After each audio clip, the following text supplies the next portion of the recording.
Hi, my name is Abigail Crochet. So we're going to be talking about all of the components and the mechanisms that are involved in regulating the cell cycle. So the cell cycle is an ordered series of events that cells are going to undergo to grow and divide, and it's divided into two main portions, interphase and M phase, each of which those phases are divided down into other multiple phases. And interspersed between these phases are many checkpoints that are going to ensure accurate replication and to prevent errors from getting replicated and passed down to the daughter cells. So the cell cycle phases are broken down pretty simply in this chart that you can see here to the right. So this G1 phase, S phase, and G2 phase are going to make up the entire portion of interphase. And during these phases is going to be a period of time for the cell to grow and to do preparation to enter the M phase, which is the cell division phase. So about 90% of the time of the full cell cycle is going to be spent in interphase, just preparing to divide. And you can see that entire yellow section right there is the M phase, so that's the phase set aside for division, and that'll be mitosis and cytokinesis. And then there's a third kind of main portion, the resting G0 phase, that a cell can be signaled to enter if at any point during the cell cycle it needs to halt, to either finish out the stage that it's currently in, or if it needs a little bit more time to get to a point where it can proceed into the next phase. So the first subphase that's going to take place during interphase is the G1 phase, or the first gap phase, and this is going to be a period of rapid cell growth, where the cell is going to be performing its normal functions, but it's kind of taking a background stage to prepare for DNA replication. During this time, it's also evaluating internal and external conditions to make sure everything's in place, it has everything it needs to accurately complete that DNA replication. So the main events that are going to be taking place during this phase are cell growth, organelle replication, and preparing to move into S phase, where DNA replicates. So the newly formed cell is increasing its physical size to return to normal volume. And then it's going to be duplicating organelles, like the mitochondria, ribosomes, so that it has enough to support two fully functional and equipped cells, the two daughter cells that it's going to divide into. And then during this time, it's going to be synthesizing necessary messenger RNA and enzymes like DNA polymerase that are going to be necessary for DNA replication once it moves into the S phase. So those are the major things that are taking place during the G1 phase. The cell's growing, getting ready to divide, making sure it has the nutrients it needs, that it's the right volume. It's duplicating organelles to make sure it has enough for division, and then it's synthesizing proteins and during this time as well to make sure that it's equipped for DNA replication. And the duration of this phase can last anywhere from 9 to 11 hours in humans and most mammals. Though in some embryonic stem cells, this phase might only take about 2 to 3 hours before it's ready to move into S phase. So once the cell has been allowed to exit G1 phase, it's going to move into S phase. And this is a synthesis phase. So out of interphase, this is the middle, most critical stage before the cell can divide. And during this time, the cell is replicating its genetic material, so its DNA. And how it's going to do this is the DNA double helix is going to unwind, and enzymes such as DNA polymerase are creating exact semi-conservative copies of the genetic code. So once the cell has finished its division, its daughter cell is going to receive this extra identical copy of its genetic code. So key events that are taking place during this stage are going to be DNA replication, chromosome duplication, centrosome duplication, and histone production. So when the S phase, at the very beginning, when it starts, a chromosome is made of one DNA molecule. Once the S phase is finished, two identical sister chromatids that are attached at a central region called the centromere is going to be the makeup of that DNA molecule, two molecules. So the cell is going to duplicate its centrosomes also during this stage, which is going to aid in the later stage of mitosis at pulling those chromosomes apart. And then during this time, it's doing histone production.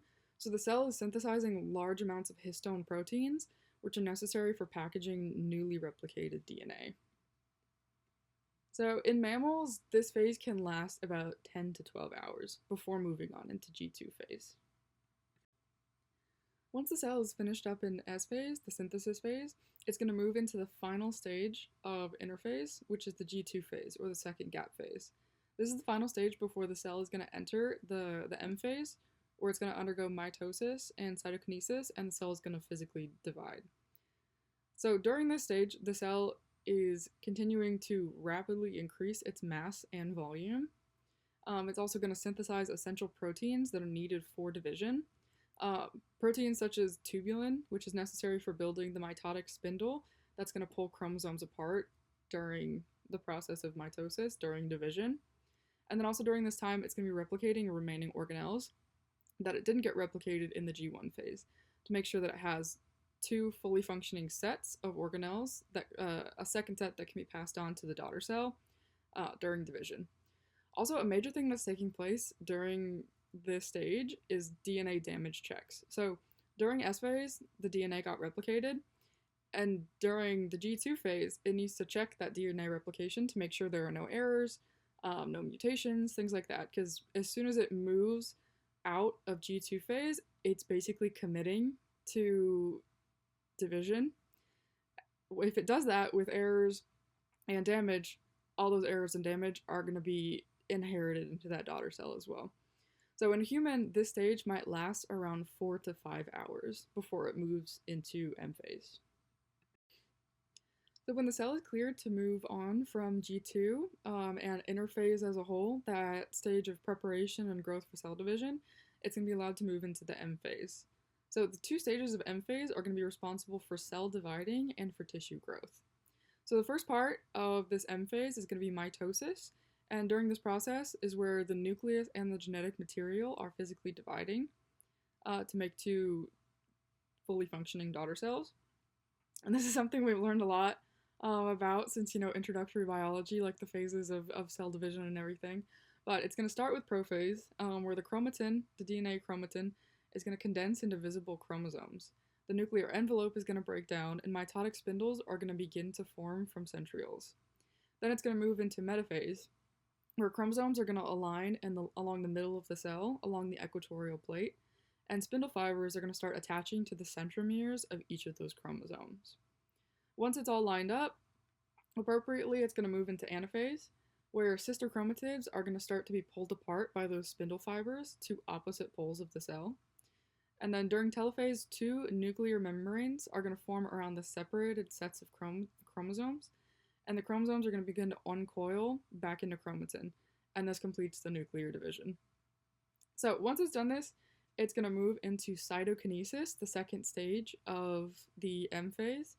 This is where cytoplasm and the organelles are going to get divided to go into the new daughter cells.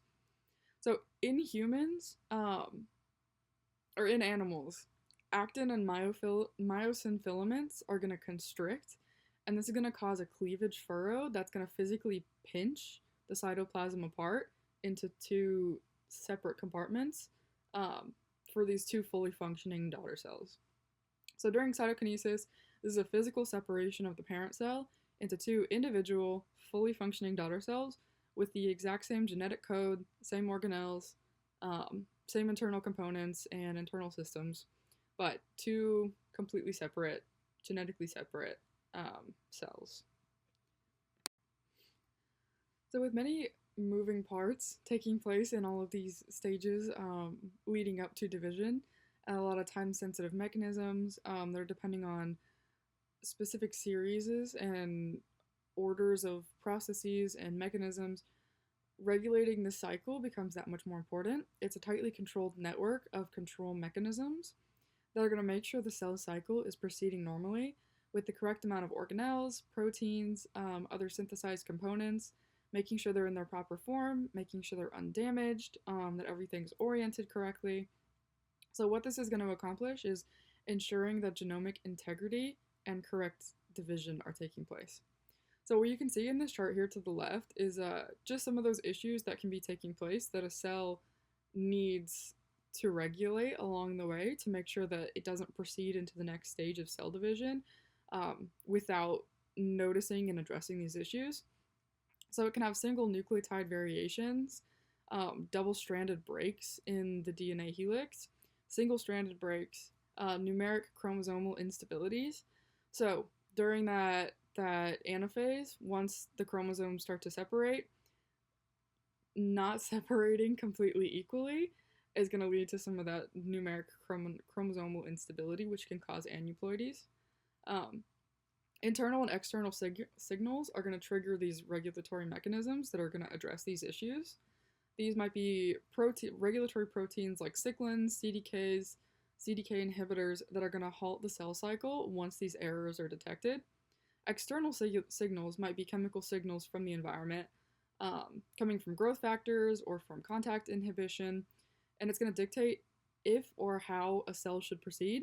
So whether it should divide, enter the dormant G0 stage to continue working on whatever is taking place during that phase so that it can move on to the next one, or if it's going to trigger apoptosis or regulated cell death.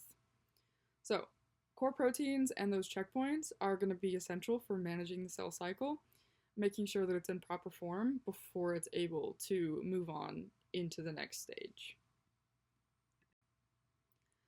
So cyclins and cyclin-dependent kinases, or CDKs, are the core regulatory proteins that are going to be responsible for driving the cell cycle forward, its progression into the next stages. So CDKs are enzymes that are going to trigger cell division. What they do is add phosphate groups to target proteins to trigger the cell division. And throughout the cell cycle, levels are going to remain constant of CDKs, but they're only functional when they're paired with a cyclin. So until that point, they remain active until they can bind to whatever cyclin that they're getting paired with. Cyclins are activators, and they're guides to cell targets. So cyclins are the regulatory subunits that are going to pair with a CDK. Their levels are typically going to fluctuate, rising and dropping at specific cell cycle stages, typically orchestrated by growth factors or other external signals. As soon as the cell moves into a new stage, they're going to be signaled to synthesize these cyclins to create distinct complexes that are made of cyclin CDK pairs. And what these do is trigger different checkpoints and phases of the cycle. So an example is that in the G1 phase, the first phase of interphase, cyclin D is produced by these external growth factors, and it's going to bind CDK4 and CDK6. So this complex is going to prep the cell for DNA replication by helping to inactivate the retinoblastoma protein. And then in G2, the last phase of interphase, cyclin A and cyclin B are going to pair with CD1K to push the cell into mitosis. And it's going to trigger the nuclear envelope breakdown and chromosome condensation. So these complexes are going to perform specific functions based on the specific complex type, each one being pretty much unique to a specific cell stage and cell phase, what needs to be taking place during that cell phase. And then at the end of a specific cell phase, these cyclins are going to be broken down by ubiquitination. And what this is going to do is unbind those cyclins from these CDKs, destroying these cyclin CDK complexes, and this is going to deactivate the CDK to reset for the next phase, where new external signals from growth factors are going to trigger synthesis of new specific cyclins.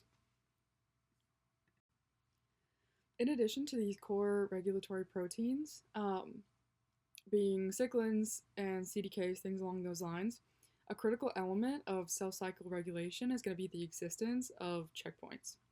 These are mechanisms that are going to monitor internal and external cues to determine if the cell is well equipped to progress through the cell cycle into the next stage and eventually toward division.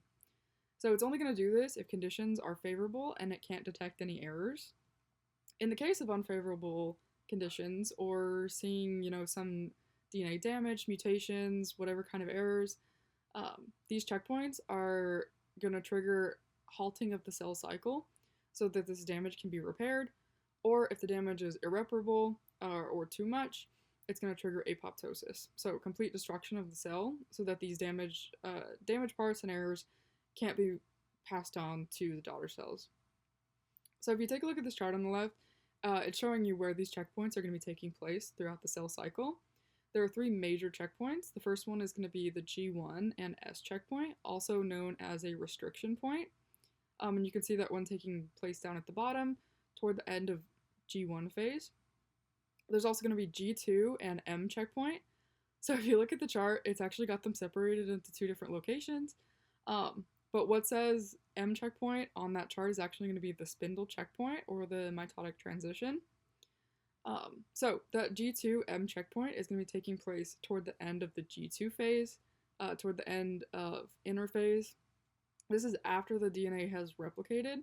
So this is going to be kind of a final check for DNA damage before it commits to division. And then the spindle checkpoint or the mitotic transition is going to be right in the middle of mitosis.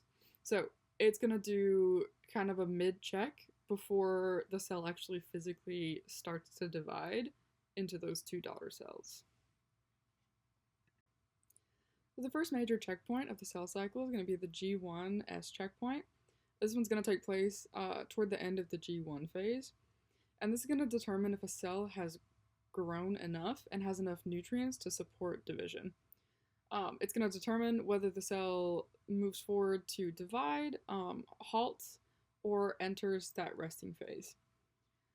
If a cell does pass and is able to move on, the cell is basically committing to DNA replication, so it's committing to moving on into the S phase.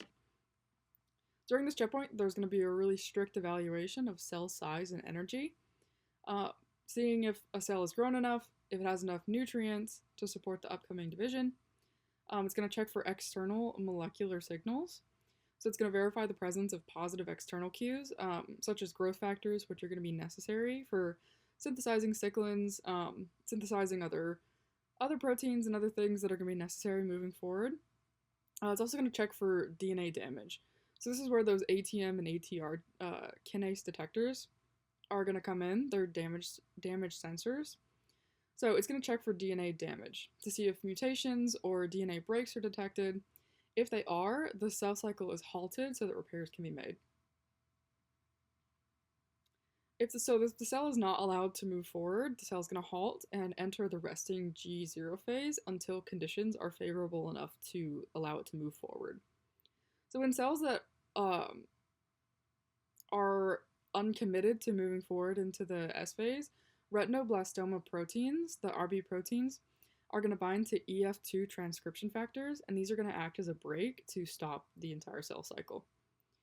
If it is favorable, CDK cyclin complexes are going to phosphorylate this retinoblastoma protein, which is going to unbind that EF2, and it's going to allow genes to unlock that are required for the DNA synthesis that's going to be taking place during the S phase.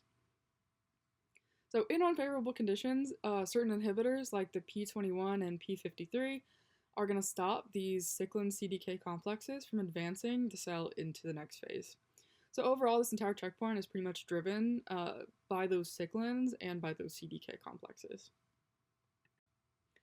A major regulatory component that is going to deal with this detected DNA damage is P53. So P53 is regarded as a guardian of the genome.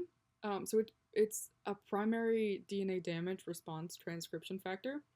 You can kind of see in this chart to the left, here's a little bit of a flow of, damage to cell cycle response to this damage. So double strand breaks are going to activate ATM, which is ataxia telangiectasia mutated. A single strand break or replication stress are going to activate ATR, which is ATM and RAD3 related kinases. So these two basically damage detection sensor kinases, if they do detect this damage, are going to downstream activate these checkpoint kinases, which are then going to downstream phosphorylate this P53. And P53 binds to specific promoters in the genome to activate transcription of downstream effector genes. Depending on the severity of damage that it detects, the cell cycle will either be arrested or for repair, or it'll trigger apoptosis if the damage is too severe to prevent tumor development going down the line. So what it'll do is it'll either repair genetic code or eliminate the cell in response to that DNA damage. Within the G1 checkpoint, P53 is going to drive the expression of P21, which inhibits those cyclin CDK complexes that are used to drive the cell cycle forward, and it's going to lock the cell into the G1 phase before it can get to the point of DNA replication. And this is going to give the cell time to work on that repair. So P53 is also involved in the upregulation of genes that are involved in base excision repair and nucleotide excision repair. So that's how it kind of contributes to this DNA damage repair. But its overall main purpose is just to prevent damaged DNA from passing on to those daughter cells. So the next checkpoint is going to be the G2M checkpoint. This occurs at the transition from the G2 phase at the end of interphase into the M phase. And this is going to ensure that DNA replication is complete and that any damage that's been detected has been repaired. It's going to sense that damage during this checkpoint and halt it for repair if it hasn't been repaired already, or it's going to trigger cell death if the damage can't be repaired. So if the genome is compromised, the cell is going to arrest to prevent passing on of those mutations or damage. If the damage can't be repaired, it's going to cause programmed cell death. So mitosis progression is driven by cyclin B CDK1 complexes.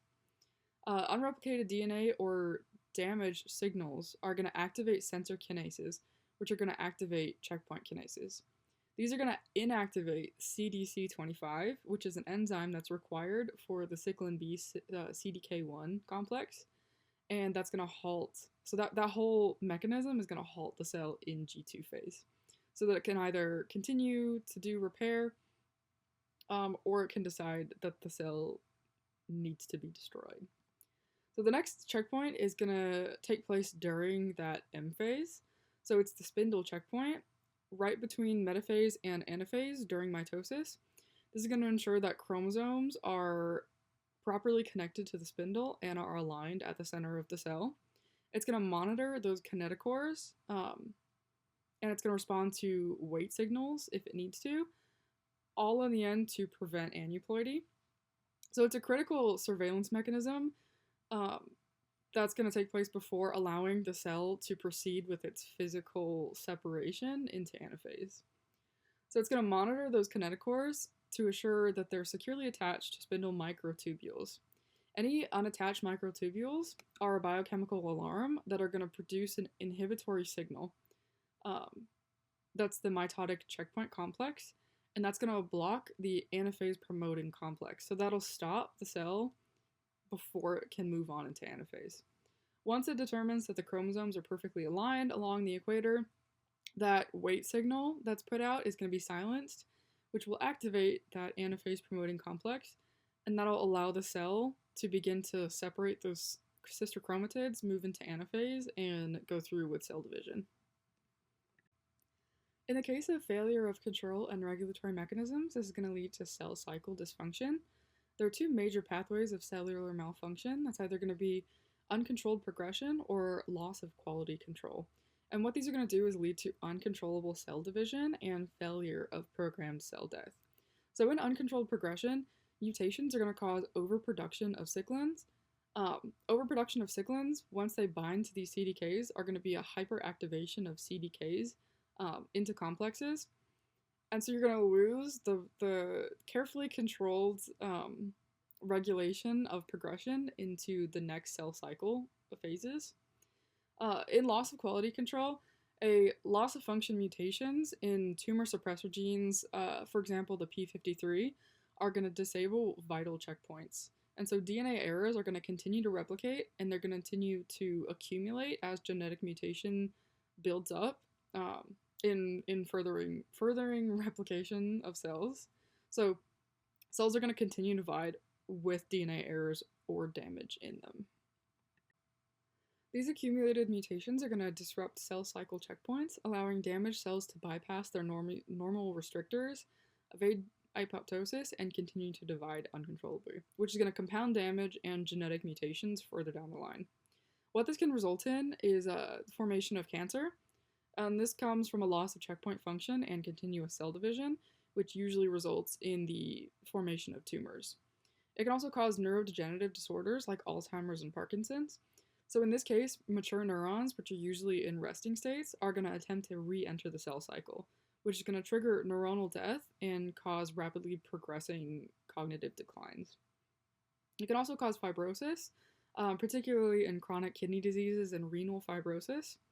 This is going to happen due to failed repair and cell cycle arrest of renal tubular epithelial cells, which results from injury. So it's going to cause scarring in the kidneys and will eventually lead to organ failure. In cardiovascular diseases, faulty cell cycle checks and uncontrolled apoptosis are what are central to heart failure and the parthenogenesis of atherosclerosis, which is a fatty plaque buildup in the arterial walls, which will cause narrowing of the arteries, and it can eventually lead to things like heart attack. So its clinical relevance makes it an important biomarker and an important target area of study for targeted therapies. So it's going to show an expression of levels of cell cycle proteins. Those are going to be used to determine tumor aggressiveness and disease progressional stages. And then certain targeted therapies that are being developed, those drugs are going to target specific enzyme CDKs that are going to be able to be administered to halt the cell cycle manually. Other therapies are also being developed that will target later stage complexes. To summarize, normal cell cycle regulation is essential for cell growth, for tissue maintenance, cancer prevention, basically just assuring proper division of cells. And a complex regulatory system of internal and externally driven checkpoints, kinases, and specific genes are what are going to determine whether the cell divides, rests, or dies. So they're going to determine progression through the cell cycle. And then any dysregulation is going to lead to various diseases, especially the formation of various cancers. But understanding the mechanisms that lead to this dysregulation is going to lend to early intervention through biomarkers, and the development of targeted therapies that can help to treat these in the future. And then here are the references that I used throughout the presentation. And here are my references for the images. So thank you so much for listening.